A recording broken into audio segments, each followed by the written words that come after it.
Sorry, kiddos, the camera cut off. Someday you aren't going to have this freak to guard you, Barton snarled as he stalked away. That day, Mrs. Peterson could see that we were badly shaken. Gibby finally spoke up.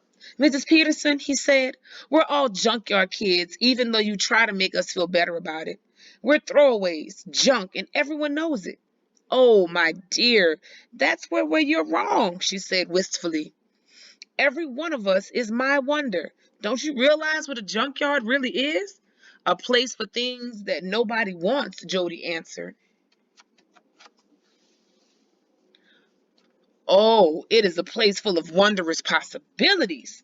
What some see as bent and broken throwaways are actually amazing things waiting to be made into something new, something unexpected, something surprising.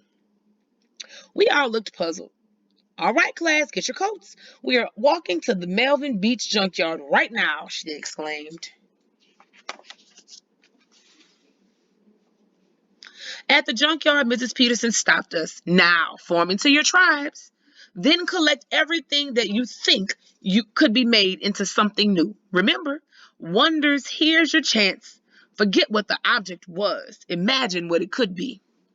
Each of the tribes set off across the junkyard, collecting wheels, doors, handles, latches.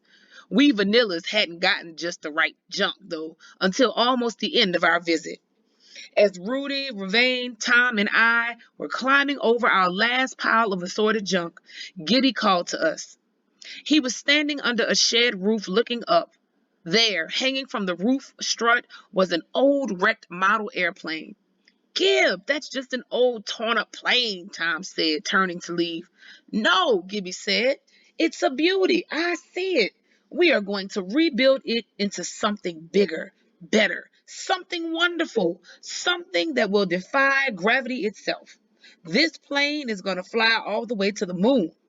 There was such wonder in his eyes that we knew we had just what we needed.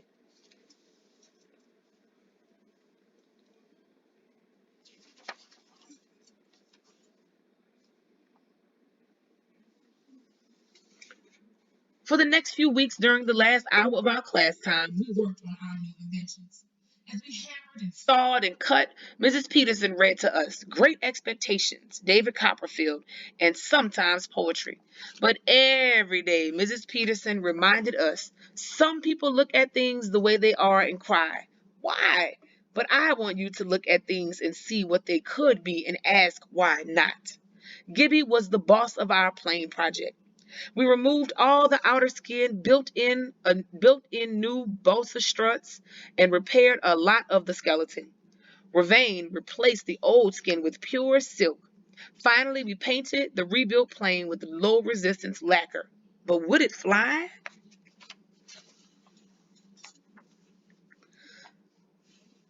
The day came when we were to present our stupendous projects. The cinnamon tribe was first.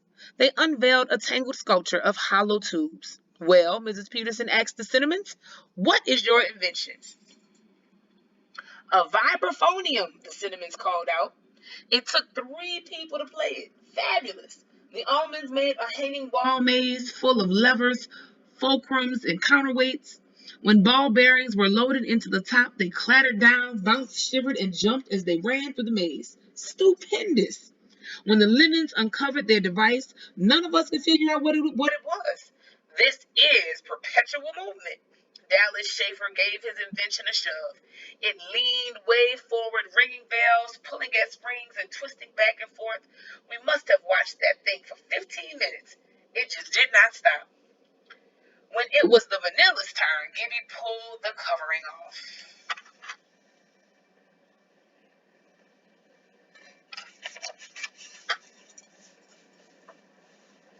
But that's just an old model airplane, Booth Schiffer called out. Wrong, Gibby shouted back. This here airplane is going to defy gravity. This baby is going all the way to the moon. If Gilbert says, I'm sorry, everyone laughed. Mrs. Peterson spoke up. If Gilbert says it is destined for the moon, I, for one, believe him. Come on, Gibby, will that thing fly? Someone shouted. Oh, it will fly, all right. We flew it like a kite off of Putnam's Hill, Jody trumpeted. We had. That was off a hill. For it to fly by itself through, though, we need a propulsion unit. He means a motor, I added. And we found the perfect one. It will take the plane right into the sky. The trouble is, it's expensive. That's when the tribe stepped in, all of them. Mrs. Peterson asked the whole class if they'd help raise the money for the motor. Everyone cheered. It was unanimous. They would.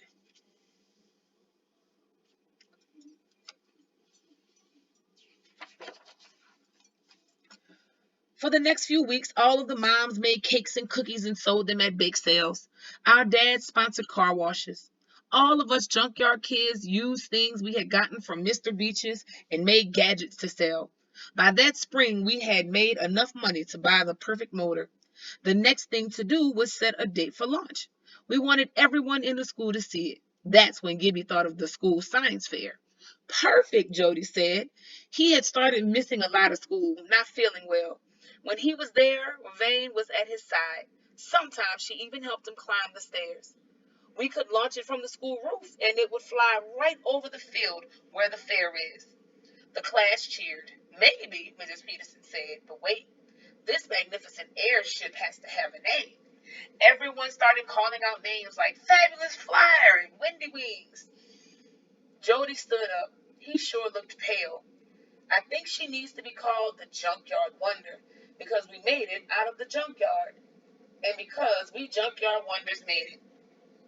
That plane is us.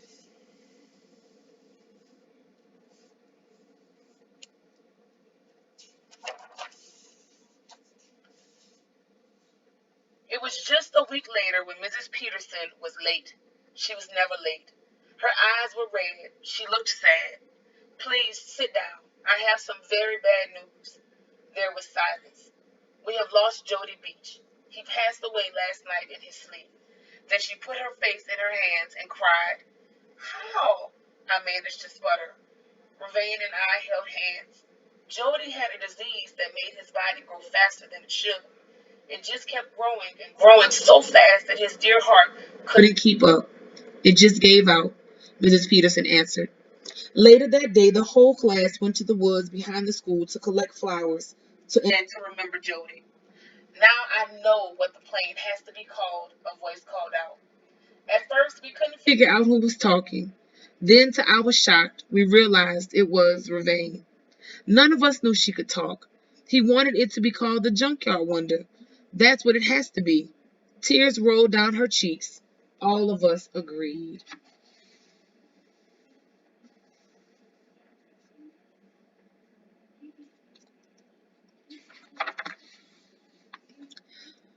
Gibby's dad mounted the motor on the machine and placed it on a table at the back of his workshop. When we saw it, we all gathered around. It was so beautiful. We tried it out more than once from the hill in back of Gibby's house. It seemed to work, but would it work from the roof of the school on fair day? And would we even get a chance to try? The stairway to the roof was always locked.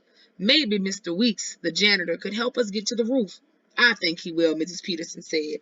But it will have to be a secret. The day before the fair, we could hardly contain ourselves. Would newspapers be there? Scientists from a nearby university? We huddled together out on the playground, chattering about our plans for the launch. Cheese it, looks, cheese it, looks who's listening, Tom warned. It was Barton Poole. He'd heard everything.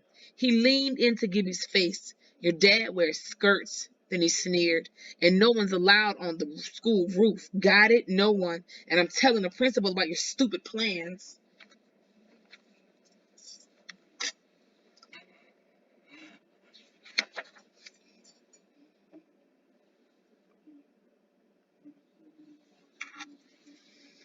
And sure enough, when we got back to our schoolroom, the principal was waiting for us, and Barton Poole was with him. I have been informed of your plans for the science fair, Mrs. Peterson. There will be no launching from the school roof and no fuel driven airplanes anywhere on the school grounds. It could be very dangerous. Mr. Weeks will keep the plane in the janitorial closet until the end of the school year. The principal turned on his heels and left the room. Mr. Weeks looked very sad as he carried the wonder out of the room. "Sorry, kids," he said. We were stunned. Ravane started crying. "This was going to be for Jody," she whispered. Mrs. Peterson said nothing for a time. When she began, "We are going to launch the wonder tomorrow, just as we planned, and from the roof. Mrs. Peterson told us to be at Mr. Weeks' closet tomorrow morning, the morning of the fair." Our secret weapon turned out to be Mr. McDonald, Gibby's dad. If Mr. McDonald stayed with us during the launch, the principal was okay with it. We couldn't believe the good news. Mr. Weeks handed the wonder to Gibby's dad. "Let's take her up," he said to us. On the roof, we could see kids pouring onto the field to look at science exhibits that were being set up. Ravane pulled gorgeous silk streamers had been that had painted that she had painted out of a bag and let them stay rolled up at the edge of the roof. Then, with Tom's help, Gibby and his dad put the wonder in place. They carefully connected the engine to a car battery, then primed the pump to deliver the fuel from the tin sitting next to it into the engine. Then they pumped the fuel into the plane. We all stood back and watched. "Maybe it'll go all the way to Lansing," I speculated. "Maybe even to Detroit," Tom said. "Maybe around the whole world," Ravane whispered. "No," Gibby said with a grin. "This baby's going all the way to the moon."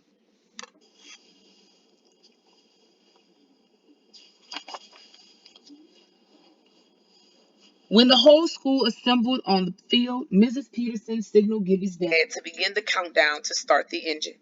Mr. McDonald knelt in front of it while Gibby held the plane still, spinning the propeller over and over again. But the engine didn't catch on. We held our breaths. "Pump the intake again," Mr. McDonald said to Gibby. He asked some of the boys to hold on to the wonder, and you have to let it go at just the right moment or it will bank left or right. Understand? He spun the propeller a few more times, and then with a loud bang and a roar, the propeller started spinning. Blue smoke puffed out, someone in the field yelled, and everybody looked up at the roof. That was when Ravane unfurled her banners down the side of the building. Almost to speed," Gibby's dad hollered. 10, 9, 8. When he got to 1, Mr. McDonald hollered, "Let her go."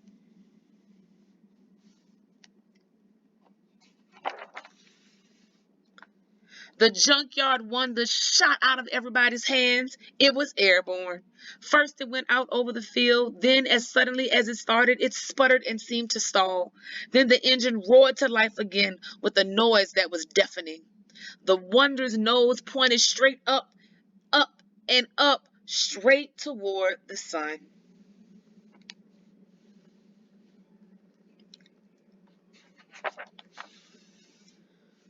We all ran to the wall of the roof and watched breathlessly as it streaked through the cloud cover, then appeared above, ever skyward, straight into the atmosphere. We all watched until it became a speck in the sky, then we couldn't see it anymore. Even though the science department from the local university was there, along with the school board and newspapers, for all of us, it was only Mrs. Peterson that mattered, and Jody. Tears glistened in Mrs. Peterson's eyes as she watched the wonder climb into the heavens. "Like I said," Gibby whispered, "that baby is going straight to the moon."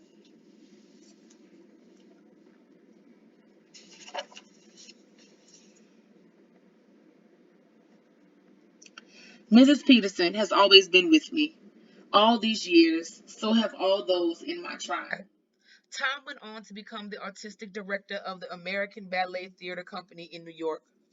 Ravane became a textile designer and was eventually invited to Paris for the fashion industry. As for Gibby, well, he went on to become an aeronautical engineer for NASA. He helped design the lunar models for the Apollo missions. And me, I became a creator of books for children. For all of us, Mrs. Peterson was the wind beneath our wings. She was the alpha of our tribe. She was our compass. I saw Gibby in Houston a few years ago. We spent the afternoon recalling our time together in the junkyard and how Mrs. Peterson helped us to believe in ourselves. Then Gibby's eyes misted over.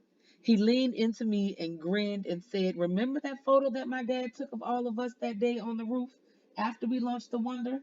Well, Patricia, I stole that photo aboard the lunar model on Apollo 11. All of us Wonders really did make it to the moon after all."